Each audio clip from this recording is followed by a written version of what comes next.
Hi, this is Ilma Art Studios photograph for today.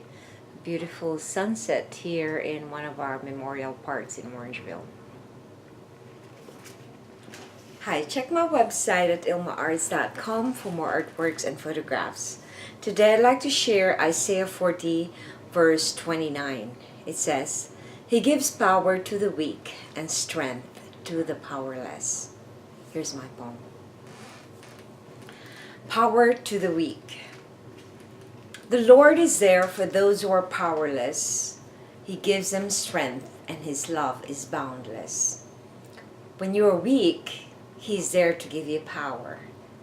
He will alleviate the pain of those who suffer. He came to redeem all those who believe in Him. He died for all of us so we can overcome sin. Be joyful when you encounter suffering. He will grant you His grace and blessings.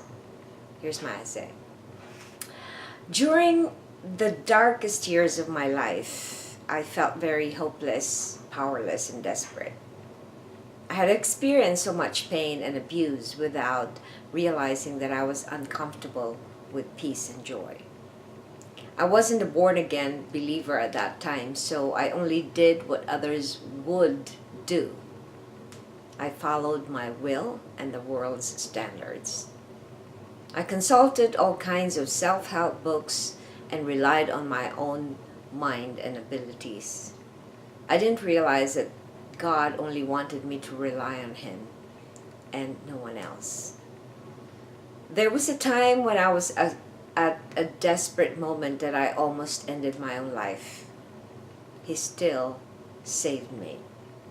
I didn't know that He had a plan for me even before I was born. A plan for flourishing His kingdom, not for my own wants. He gave me strength when I was weak and powerless. Prayer. Lord, thank You for strengthening me in all the desperate moments in my life. Reflection. How can you encourage someone who is helpless? I think it is hard to just give an unsolicited advice to anybody, especially when they're helpless.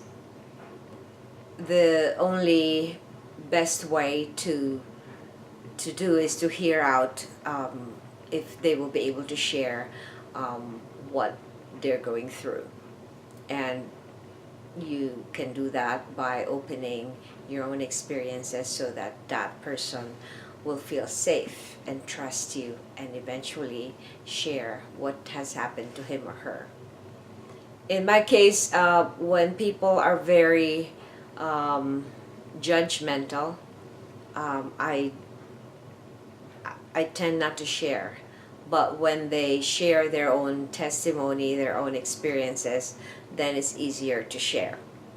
So when you share how God has done stuff in your life, and when you witness to other people of the miracles that has happened in your life, that's encouraging for someone who feel helpless and hopeless. Well, helplessness is a way that the enemy wants us to stay there, because when we're helpless, we can eventually be hopeless and eventually be desperate, just like what happened to me. So I encourage you, when you feel weak, when you feel powerless, run to the Lord, and He will make you feel more powerful, more in control. Thanks for watching. I hope you check my website at ilmaarts.com for more artworks and photographs. Have a blessed day.